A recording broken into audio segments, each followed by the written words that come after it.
primeiro lugar, convidar vocês a abrirem comigo o texto de Gênesis, no capítulo 1, e vou partir daí, do capítulo 1. Você já tem ouvido eu falar a respeito de algumas destas verdades. Capítulo 1, a partir do verso 26, no capítulo 1 de Gênesis. Gênesis é o primeiro livro da Bíblia, tá, pessoal? Tá bem no início da Bíblia, né? Não pega lá no final, que lá é Apocalipse, né? Então, Gênesis é o primeiro. Para aqueles que não têm muita comunhão, só trabalha com tablet, não sabe como é que está funcionando, né? Então, no verso 26 diz que Deus, ao determinar a criação, verso 26 diz: façamos o homem à nossa imagem, e também façamos o homem à nossa semelhança. Tem ele domínio sobre os peixes do mar, sobre as aves do céu, sobre os animais domésticos, sobre toda a terra, sobre todos os répteis que rastejam pela terra. Criou Deus, pois, o homem, à sua imagem, a imagem de Deus o criou, homem e mulher os criou. Como é que é mesmo? Nós não temos terceiro, quarto, quinto, milionésimo sexo. Nós só temos dois, homem e mulher. E ponto final.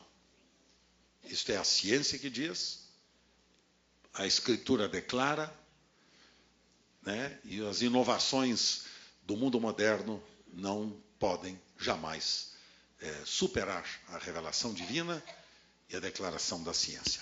Mas vamos em frente. Verso 28. Deus os abençoou, e Deus lhes disse: sede fecundos, multiplicai-vos, enchei a terra e sujeitai-a. Dominai sobre os peixes do mar, sobre as aves dos céus e sobre todo animal que rasteja pela terra.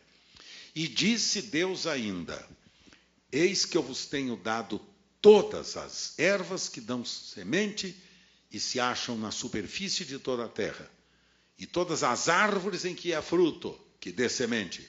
Isso vos será por mantimento. Verso 31. Vamos ler todos juntos. Viu Deus tudo quanto fizera, e eis que era... Vamos repetir? Viu Deus tudo quanto fizera, e eis que era... E eis que era... E eis que era... Espírito Santo, é bom estar aqui, Espírito Santo amado, junto deste rebanho tão precioso. É bom estar aqui diante da tua palavra, Espírito Santo. Ensina a gente, Espírito bendito, tu que vives e habitas em nós. Fala conosco. Meus irmãos, nós estamos aqui diante de 4 mandamentos, chamados mandamentos criacionais. Quando o tema hoje mencionado está relacionado com frutificação, logo o meu coração foi levado a pensar no início, quando Deus falou em frutificação. Quando é que Deus falou em sermos frutíferos? Quando é que Deus falou em nós sermos fecundos? Aqui fecundidade e frutiscência são sinônimos. Eu prefiro usar aqui frutificação por causa do tema do mês.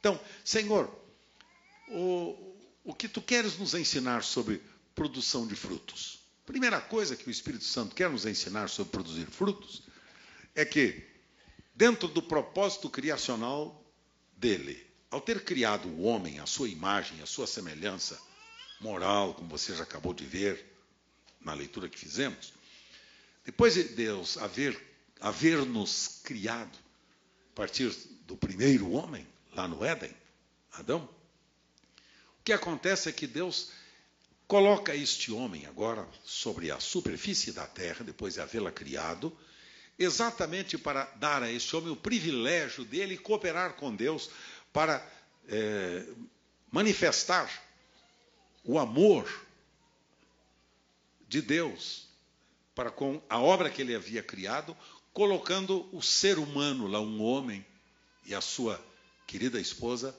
para participarem do mais importante evento que seria habitar, povoar toda a terra.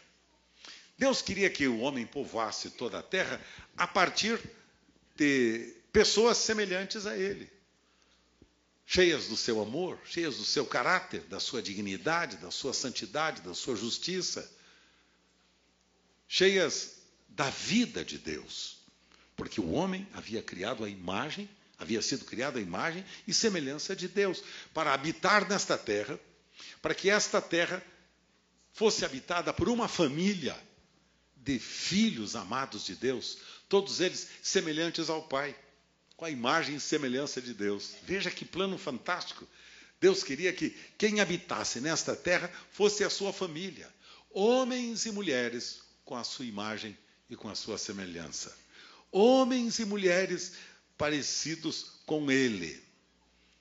Homens e mulheres criados natural e moralmente semelhantes a Deus. Agora, quando este homem peca, no capítulo 3 de Gênesis, você vai ver lá a tristeza da rebelião no coração do homem que foi capaz de ouvir a sedução da serpente, que havia sido possuída pelo inferno, por Lúcifer, o primeiro anjo de luz que andou caindo por causa da sua rebelião. Então, acaba o pecado entrando na humanidade. E quando vem o pecado, entra na vida do ser humano, o homem perde a imagem e semelhança de Deus.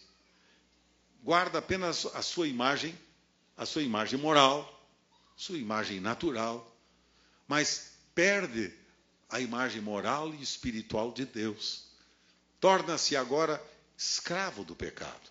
E o resultado disso é que depois do homem ter pecado e ter caído, é que surge o primeiro crime na história. Caim matou Abel. Irmão contra irmão. Irmão contra irmão.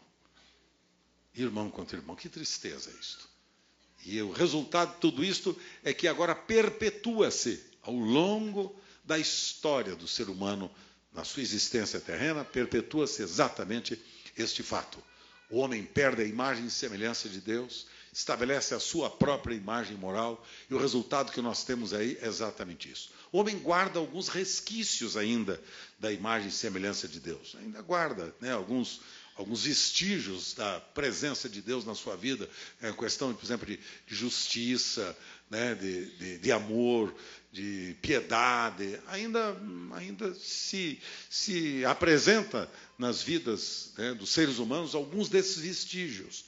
Mas a imagem de Deus plenamente restaurada só será quando este homem e esta mulher tiverem tido uma experiência real, de transformação, que a Bíblia chama de novo nascimento, de regeneração, que o Espírito Santo promove quando nós descobrimos que Jesus realizou o maior milagre da história, quando ele foi levantado no Calvário. Ele, sendo o Filho bendito de Deus, toma toda a nossa imagem pecaminosa, toda a nossa imagem que havia sido comprometida pelo pecado, lá por ocasião da desobediência dos nossos primeiros pais, e agora Jesus toma sobre si mesmo, no seu próprio corpo, todos os nossos pecados, toda a nossa miséria, toda a maldição que havia vindo até nós, lá no Calvário.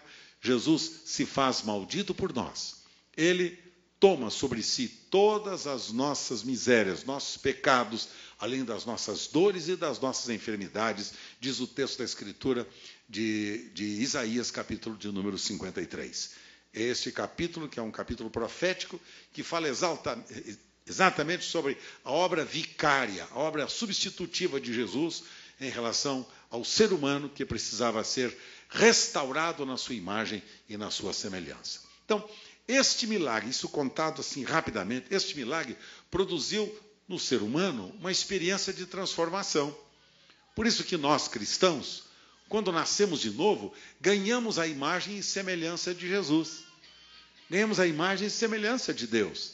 É restaurado em nós a nossa imagem, a imagem de Deus na nossa vida. Por isso o apóstolo São Paulo diz, um texto que vocês conhecem de cor e salteado, né? 2 Coríntios 5,17. Se alguém está em Cristo, nova criatura é. As coisas velhas, eis que tudo se fez novo. Entendeu? E estar em Cristo não é estar numa religião. Que você pode estar na religião e estar indo para o inferno. É estar em Cristo. Tem gente que só está na religião, só está na igreja, só está na frequência dos cultos, mas não está em Cristo. Porque estar em Cristo é estar vivendo a vida dele. é estar expressando a imagem e semelhança de Cristo. Expressar o seu amor, sua bondade, sua justiça, sua santidade, sua pureza, sua verdade. É assim que nós expressamos a vida de Cristo em nós. Isto não é religião. Isto é a vida de Cristo em nós. Como dizia ontem o pastor César, religião é como você ir à praia e pegar um monte de areia, né, colocar num baldinho e ir fazendo montinhos de areia que tomam o molde do baldinho. Né? Você vai então fazendo montes de pecinhas de areia formadas segundo o molde que o baldinho determinou. E é tão fácil com um toque qualquer, desmonta todinho, né? E perde todos aqueles moldes de areia. A religião é forma. A vida de Cristo transforma. É Cristo em vós, esperança da glória. Isso é verdade. Religião dá forma. O cara fica com toda a aparência. Por fora, bela viola. Por dentro, pombo lorento. Como disse Jesus aos judeus, né? Vocês são sepulcros caiados. Bonitos por fora, podres por dentro. Então, ganha a forma, somente a forma. Mas não ganha a vida. Não ganha a vida, não ganha a imagem e semelhança de Jesus. Então, na fundamental obra criacional de Deus, vejam vocês, que o Senhor está nos ensinando o seguinte: a primeira responsabilidade, o primeiro mandamento, tem 4 mandamentos aqui neste texto que li para vocês, de Gênesis 1, 28. 4 mandamentos. O primeiro, frutificai. Segundo, multiplicai. Terceiro, enchei a terra. Quarto, governai-a. Habitai-a e governai. Então, a primeira responsabilidade que Deus deu ao ser humano, qual foi? Ser frutífero, produzir frutos. Portanto, agora é possível nós sermos produtores de frutos, porque agora a vida nos foi devolvida em Jesus. Mas quais seriam esses frutos? Vamos só dar uma olhadinha rapidinho aqui, alguns textos. O Salmo 92, que li para vocês na semana passada, no dia do meu aniversário, estão lembrados? Salmo 92, o verso de número 15, esse é o salmo da minha vida. Ainda mais nesses dias. Olha lá, Salmo 92, verso 15. Aliás, verso 12, melhor, em diante. Verso 12. O que é que diz lá? O justo florescerá como a palmeira. O justo crescerá como o cedro no Líbano. O justo será plantado na casa do Senhor. O justo florescerá nos átrios do nosso Deus. O justo, verso 14, na velhice, ainda dará? Ainda dará? Esse é o meu texto. Este é o meu texto. Na velhice, vai ter frutos. E como serão esses frutos? Viçosos, florescentes, cheios de seiva, cheios de verdor, belos, ricos, saudáveis, produtivos, reprodutivos. Este é o texto da minha velhice. Que na velhice eu não vou ficar enfarruscado, cheio de amargura, de queixa. Vou dizer para vocês uma coisa: velhice, para o justo, é sinônimo de seiva viva, saudável, verdor, viçosos, florescentes. Porque ainda na velhice nós descobrimos o seguinte, descobrimos que Ele nos dá esta capacidade da vida, verso 15, para anunciar que o Senhor é reto, que Ele é a minha rocha e nele não há injustiça. Grife o texto que eu fiz aqui na minha Bíblia, para anunciar que o Senhor é reto. Então quer dizer que, mesmo na minha velhice, vocês vão ter que me suportar. Na minha velhice, eu vou continuar anunciando as verdades do Senhor para vocês, dizendo que Ele é reto, que Ele é justo, que Ele é bom, que Ele é misericordioso, que Ele é santo, que Ele salva, que Ele perdoa, que Ele restaura, que Ele cura, que Ele liberta, que Ele é o Senhor dos senhores e Rei dos reis, e dizer para vocês com toda a veemência do meu coração, creia no Senhor Jesus Cristo e será salvo tu e a tua casa. Se você experimentar esta vida dEle, se você vir até Ele com o seu coração quebrantado e contrito, se você aproximar-se dele com o coração cheio de paixão, de desejo, de fome, de sede de conhecê-lo, saiba que ele vai fazer de você, não vai descedentar apenas em você, ele vai colocar em você uma fonte de água viva que jorra para a vida eterna, que joga para a vida eterna, que se expressa e manifesta-se ao longo da sua vida para a eternidade sem fim. Então, o justo na sua velhice, quando ele está plantado na casa do Senhor, veja que o segredo aqui, queridos, é estar plantado. Que quando a gente está plantado, produz fruto. Olha aqui, o texto da Escritura é simples e claro em dizer que o justo que floresce, o justo que está plantado, na velhice, ainda ao longo dos últimos dias da sua vida, ele dará frutos. Então, qual é o segredo da nossa fruticência? Qual é o segredo de nós cumprirmos com o mandamento do Senhor? Frutificai, multiplicai, enchei a terra, governai-a. Como é que nós podemos multiplicar? Como é que nós podemos produzir esses frutos abundantes ao longo da nossa vida e mesmo na velhice? Quando eu olho para trás, e nesses dias da minha vida a gente acaba fazendo isso, né? Olha para trás, 72 anos, e vejo a minha juventude, a mocidade. Puxa vida, que coisa boa que Deus me deu paz, me deu uma família, e depois me levou a conhecer a graça dele, me levou a Cristo, e me deu as coisas que eu mais amo nesta vida, me deu uma esposa, me deu os filhos, me deu noras, netos, genros, me deu vocês, me deu a igreja de Jesus, me deu respeito, a consideração das pessoas nas nações. Quando vocês veem um homem como o Aguiar, que esteve aqui na semana passada, ele é o líder, presidente da igreja metodista no Brasil, ele é presidente internacional, né, do Concílio Supremo da Igreja Metodista. Quando vocês veem um homem daquela estatura falar isso do pastor de vocês têm que pelo menos dar graças a Deus. Senhor, graças a Deus, porque esse rapazinho aí tu livraste, Senhor. Ele não é grande coisa, mas pelo menos tu livraste, tu abençoaste e deste a ele um nome para que ele te honrasse e honrasse a gente também. Para nunca envergonhar o rebanho de Deus, para sempre abençoar o rebanho de Deus, para não estar no noticiário policial e nem nas redes de internet, metendo o pau no outro, falando mal um do outro, e dizendo que é grande, que é poderoso, que é fantástico, que é maravilhoso. Nada, jamais vocês não verão o pastor de vocês envolvido com esse tipo de desgraça.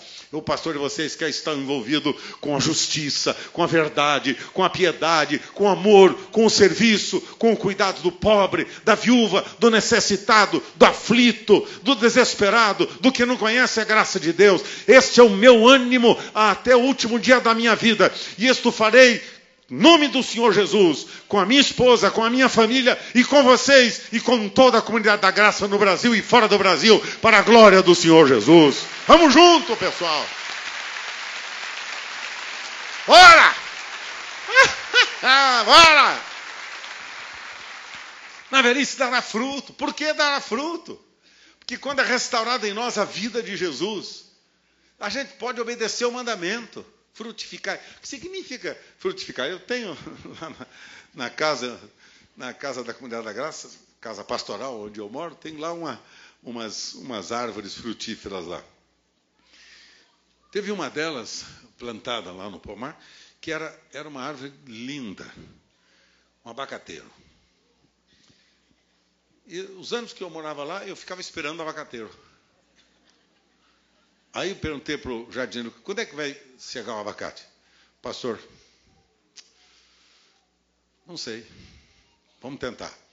Ele tentava, vinha um abacate duro, parecia uma pedra, né? Pedra, duro, pequeno, duro. E agora? Cara, e o abacate esse ano? Vem, amadurece? Não. Se eu tira, vai amadurecer. Põe no jornal, embrulha no jornal, põe no jornal, vai amadurecer. Amadurecer, quando põe no jornal, ele ficava petrificado e quebrava inteirinho. Falei, mas, cara, dá uma olhada. Aí ele levou para fazer o exame lá no pessoal que cuida disso aí, né? Levou para fazer os exames, para ver qual é o problema, se é terra, se não é terra, se é adubo, não é adubo, o que é, e coisa, e enxerta a árvore. Olha, só sei que demorou uns 4, 5 anos. Cara, sabe o que aconteceu? Nada. Não vinha abacate. Aí um dia o jardineiro, já naturalmente cansado, o Alexandre, meu amigo, né, o jardineiro, casado com uma japonesa, a Simone, eles me ajudam muito, cuidam bem da casa de vocês que eu moro. E aí o Alexandre falou com a Simone, que fez um curso de jardinagem, uma mulher muito preparada. Mas o japonês não é preparado nisso, né? Ele pode não entender nada, mas a mulher dele entende. Aí, viva as mulheres.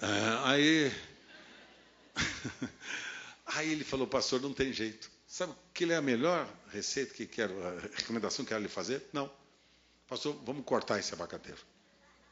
Vamos cortar essa árvore, porque essa árvore não serve para nada. Está produzindo esse fruto ruim, não serve para nada. Vamos cortar? Cara,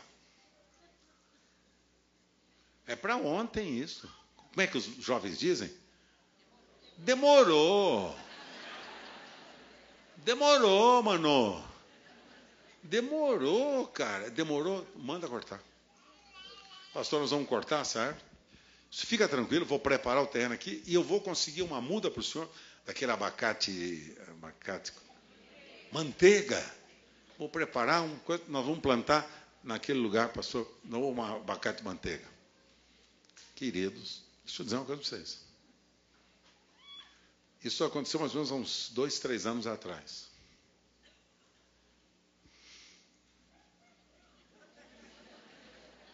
Ele plantou a árvore do jeito que a mulher dele mandou. Essa brincadeira que eu faço com ele, né? Do jeito que a Simone mandou, ele plantou a árvore, organizou, cuidou. Sabe o que está acontecendo? Cada abacate delicioso que chega, pessoal, trago até para os funcionários do escritório os abacates para repartir com eles, reparto com toda a família, os filhos tomando abacate, recebendo abacate, levando abacate, não abacatada, abacate. Está uma maravilha. E ele disse para mim, sabe o que foi, pastor? Aquela árvore não era boa, não produzia bons frutos. Era uma árvore de péssima genética, problema da constituição daquela árvore. Tinha que arrancá-la e plantar uma nova.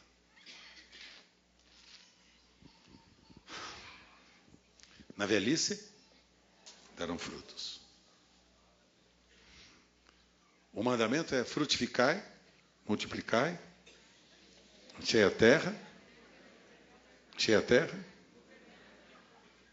Lucas capítulo 3, verso 9. Evangelho de Lucas, capítulo 3, verso 9. Olha lá o que disse Jesus. Lucas 3, verso 9.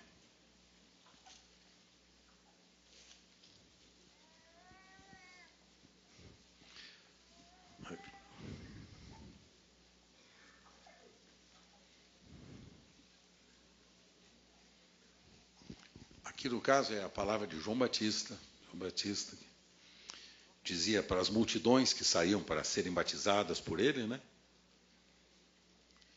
Verso 7, capítulo 3, verso 7. João Batista dizia: raça de víboras, quem vos induziu a fugir da ira vindoura? Verso 8. Produzi, pois, frutos dignos do arrependimento. E não comeceis a dizer entre vós mesmos, temos por pai Abraão, porque eu vos afirmo que destas pedras Deus pode suscitar filhos a Abraão. Também, verso 9, já está posto o machado à raiz das árvores. Toda árvore, pois, que não produz fruto, toda árvore, pois, que não produz bom fruto, o que tem que fazer com ela? Cortada e lançada no fogo. Toda árvore que não produz bom fruto, corta e manda queimar. Manda queimar. Manda queimar. Evangelho de João, Evangelho de João, capítulo de número 21. Desculpa, capítulo 15, melhor. Evangelho de João, capítulo 15. Evangelho de João, capítulo 15. Verso 1. Agora Jesus, falando com seus discípulos, um sermão fantástico de Jesus, para todos os seus discípulos e os seus ouvintes. Capítulo 15, verso 1. Jesus disse: eu sou a videira verdadeira. E meu Pai, todo ramo que estando em mim não der fruto, o que é que ele faz? Corta. E todo que dá fruto, o que ele faz? Limpa. Para quê? Para que produza mais. Então tem duas atitudes que o Senhor toma em relação ao ramo que não dá fruto. Primeiro, ele corta.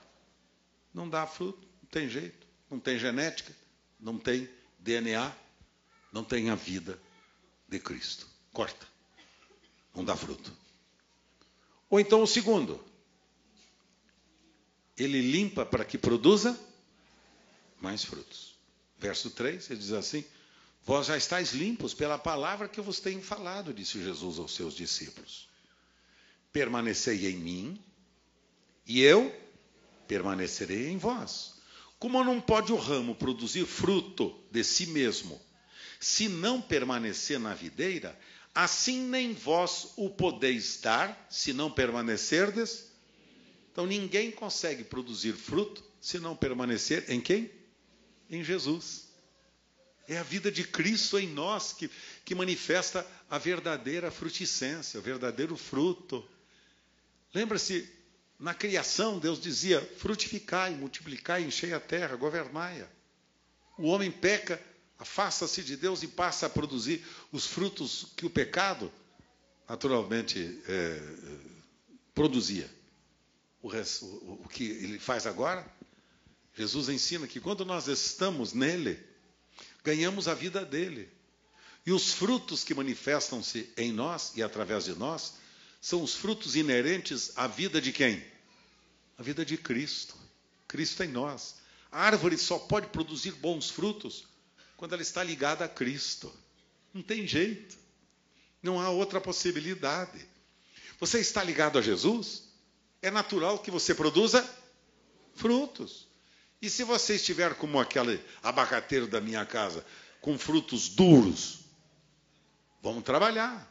Trabalhar para quê? Talvez precise de adubo.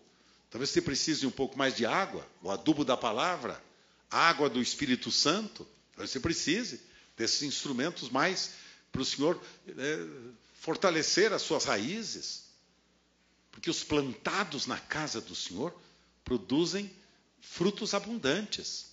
O Salmo 1 diz que esses frutos são múltiplos.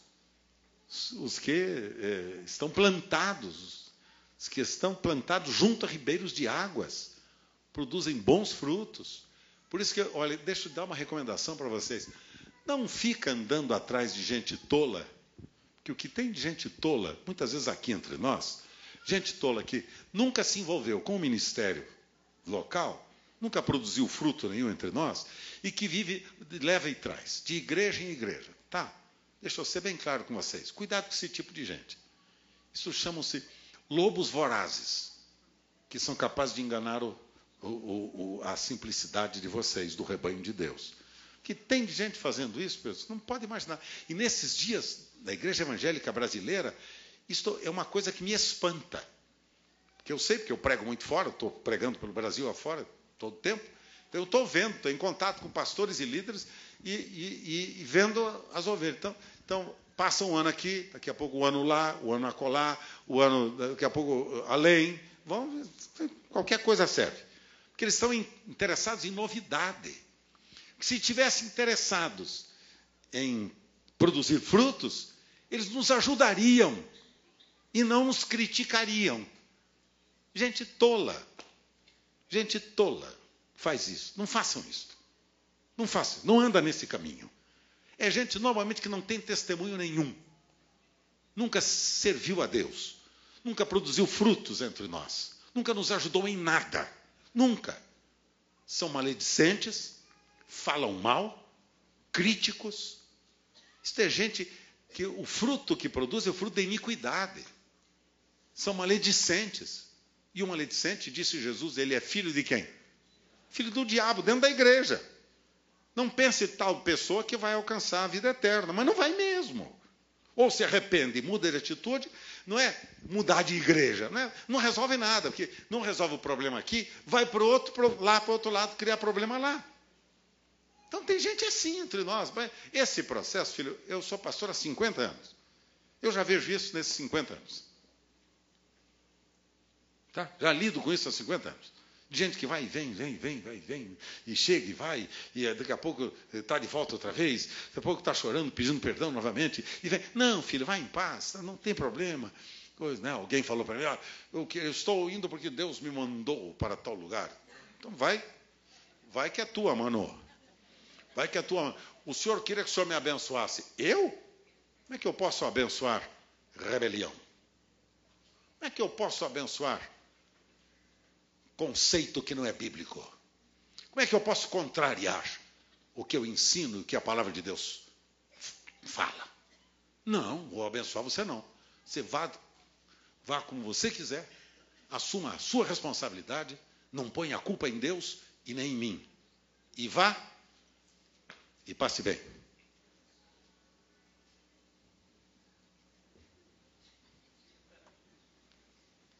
É verdade. Me abençoa? Como é que... Eu não sou louco de abençoar a rebelião? E o pior de tudo é botar Deus no assunto. Que Deus agora, pastor, disse que meu tempo aqui acabou. Já ouviram essa conversa? Eu já também. Conheço gente tola, que não conhece a Deus. Por acaso, imagina eu voltar para a Sueli e falo, querida, eu estou saindo de casa porque o meu tempo acabou. O que você acha de falar isso para minha mulher? Você vai dizer, pô, aquele cara é louquinho da vida.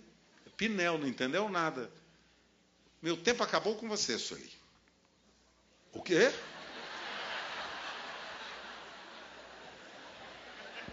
Vamos adorar a Deus. Couro come, pessoal.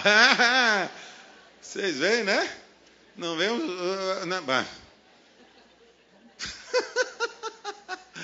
Entendeu? Imagina só teu marido falar, meu tempo acabou aqui em casa. Acabou o teu tempo o quê, cara? Não acabou de cuidar dos filhos, de cuidar dos netos, de cuidar da minha vida? Deixa de conversa. Como é que... Imagina só, meu tempo acabou. Tem gente que é imbecil e pensa que todo mundo é imbecil.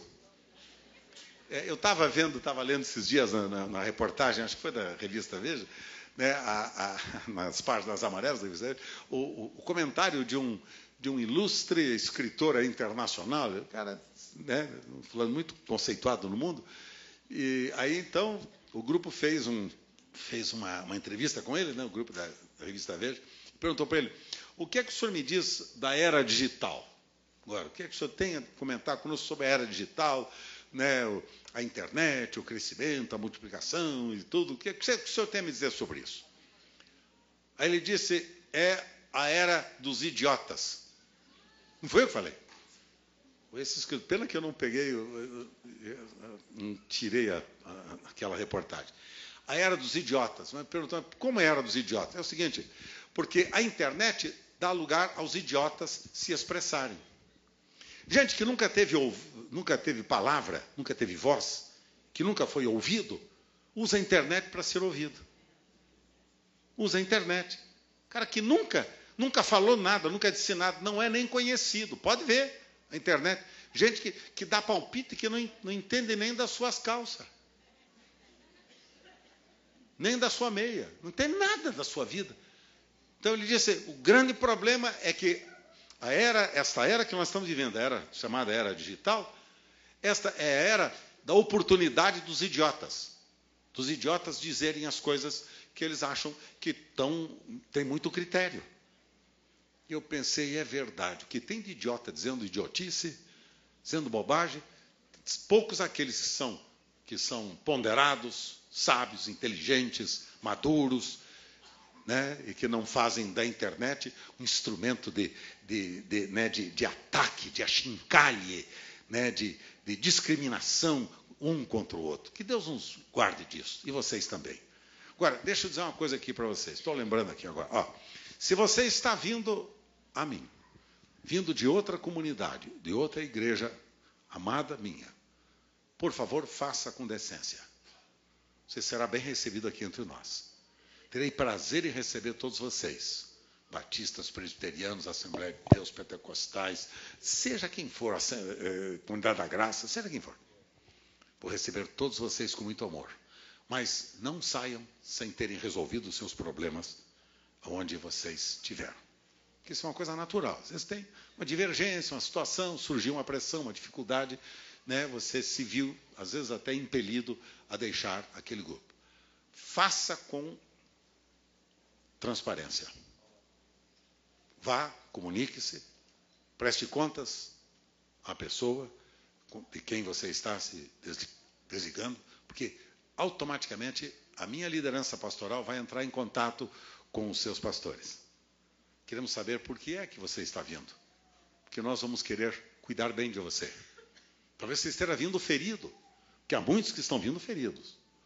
Ontem estive numa igreja lá em Campinas que o pastor da igreja me dizia: aqui eu estou cuidando de gente que foi muito ferida aqui, pastor. Ferida, a gente saiu de um grupo tal, assim, assim, assim, que lá eles eram como capachos dos seus líderes. Lá, chegava 10 minutos atrasado no culto, meu Deus, eles vinham tremendo. Ai, pastor, desculpe, que o ônibus atrasou, o carro, tive que parar para pôr gasolina. Chegavam tremendo. Esse pastor me disse: pastor, que coisa triste esses mercenários com o nome de pastores estão fazendo com as pessoas. Aqui entre nós você não vai encontrar isso, não. Aqui entre nós, não. Que a nossa atenção com vocês é cheia de amor e de atenção. E aí, se eu souber que é um dos meus líderes, não tratou vocês com amor e atenção. É assim, senhores, não vou permitir. Porque é assim que eu sou tratado, pelo Senhor e por vocês. O respeito e a consideração devemos dar a todos. Mas que tristeza. Então, se você vem daquele lugar, venha. Nós te recebemos com muito amor. Tem problema. Às vezes muda de endereço, vem de outra, né, outro bairro. Não tem problema. Vocês são bem-vindos. Só que se você veio motivado por um problema, se teve lá uma crise, um problema, uma discussão com alguém, resolva aquele assunto na luz. Porque senão você vai me trazer para cá os mesmos problemas que você teve lá. Você vai pensar que aqui é tudo igualzinho. E aqui eu não quero que seja assim. Amém? Aqui eu não quero que seja assim. Aqui eu quero que as pessoas andem na luz umas com as outras. E em amor. Porque é somente o amor que é o ambiente que nos prepara para nós vivermos eternamente no lugar onde o amor é eterno. A eternidade com Cristo. Só, filhos. Amém? Vamos ficar em pé.